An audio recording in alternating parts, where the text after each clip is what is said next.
बदकिस्मती यहाँ यही है कि कोई इस्लाह करने के लिए, कोई अच्छी बात समझाने के लिए, कोई मुल्क के भले के लिए कोई बात करें, उसे बिल्कुल ना अवाम लिफ्ट करवाने के लिए तैयार हैं।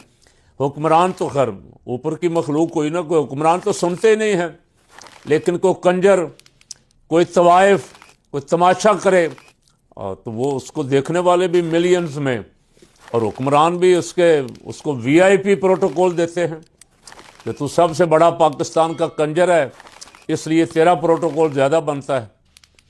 तो अगर शरीफों की हुकूमत हो वहाँ तो शरफा को प्रोटोकॉल मिलना चाहिए। शरीफों की हुकूमत हो तो नेक लोगों को प्रोटोकॉल मिलना चाहिए था। यहाँ डाकुओं को, चोरों को, तमाशबीनों को, कंजरों को यहाँ प्रोटोकॉल मिलते हैं। अब आप अंदाज़ा लगा लें कि क्या आपके इन कामों से खुदा रसूल राज़ी होता है। अब 3 वाक़यात हो चुके मोहतरमा। CM साहबा आप तो दुबई में पता नहीं सुना कार्ड तकसीम कर रही हैं बेटे की दूसरी शादी के, यहाँ हुक्मरानों को दावत देने की अल्लाह बेहतर जानता है, और भी बहुत सारी बातें कही जा रही हैं। मैं उनमें नहीं पढ़ता, मैं सिर्फ इतना पूछता हूँ आपसे कि आपको अपने सूबे की भी कुछ खबर है।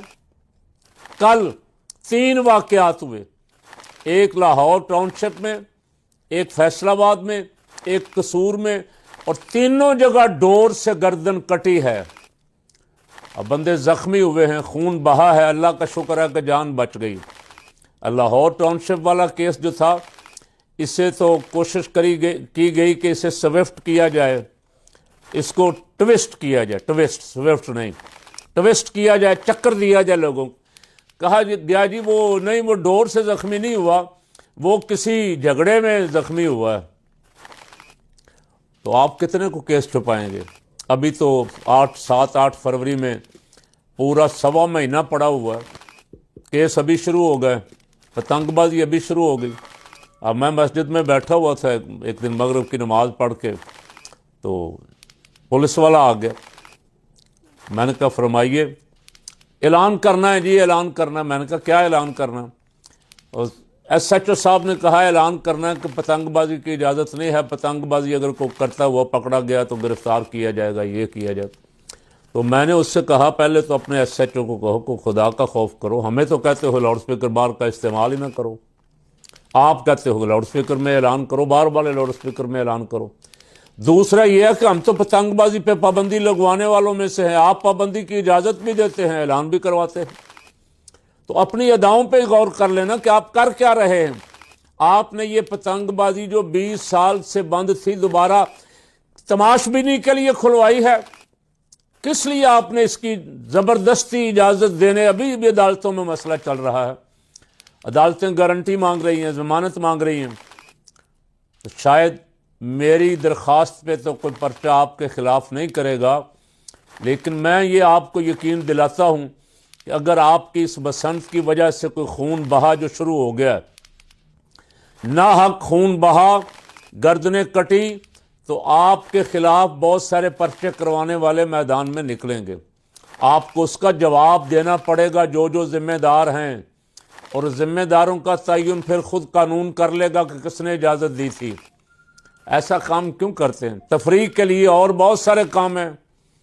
तफरीह के लिए बच्चों को ग्राउंड बना के दें, फुटबॉल खेलें, हॉकी खेलें, क्रिकेट खेलें, तो खेलों की ग्राउंडें बना देना बच्चों को।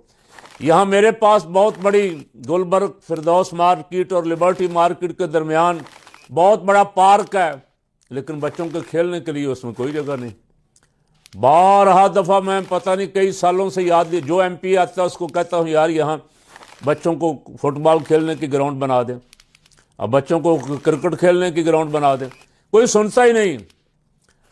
आप अगर बच्चों को तफरीह का मौका देना चाहते हैं, आप आवाम को तफरीह के मौके फराहम करना चाहते हैं, तो आप ज़मीनों पे कब्ज़े करके प्लाजे बनाने की बजाय लोगों को पार्क बना के दें, ग्राउंडें बना के दें, लोग खेलें, लोग वॉक करें, लोग सैर करें, बच्चे थोड़ा तफरीह का सामान हो जाए। आप ऐसा काम, जिसके बारे में मैं अर्ज़ कर चुका हूँ, तमाम लुग़त की किताबें आप उर्दू की निकाल के देख लें, बसंत के आगे लिखा हुआ हिंदुआना त्यौहार। हमारा इससे क्या ताल्लुक़ है? پاکستان میں کیا ہندوؤں کی حکومت ہے؟ لاہور میں یا پنجاب میں ہندوؤں کی حکومت ہے؟ مسلمانوں کی حکومت ہے، مسلمانوں کی بستی ہے، مسلمانوں کا صوبہ ہے، مسلمانوں کا ملک ہے۔ آپ تفریح کے لیے جائز کام جو سب کے لیے تفریح کا باعث بنے آپ وہ کریں۔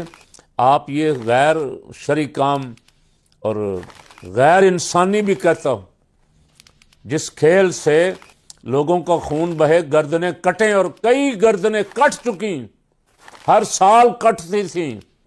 اب آج میں دیکھ رہا تھا کراچی گٹر میں جو بچہ گرا ہے، اب تک تقریباً 27 بچے گٹر میں گر کے ہلاک ہو چکے ہیں۔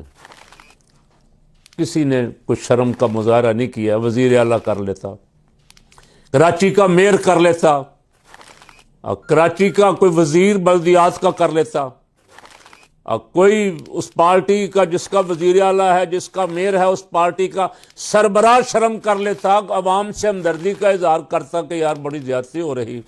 میں ایسی حکومت کو پھٹے منہ کہتا ہوں، جان چھوڑتا ہوں اس کی۔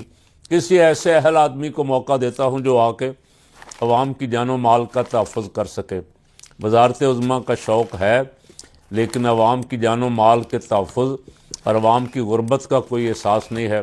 اللہ ان حکمرانوں سے ملک کو نجات عطا فرما دے اور کوئی با کردار، دیانتدار، غیرت مند حکمران نصیب فرما۔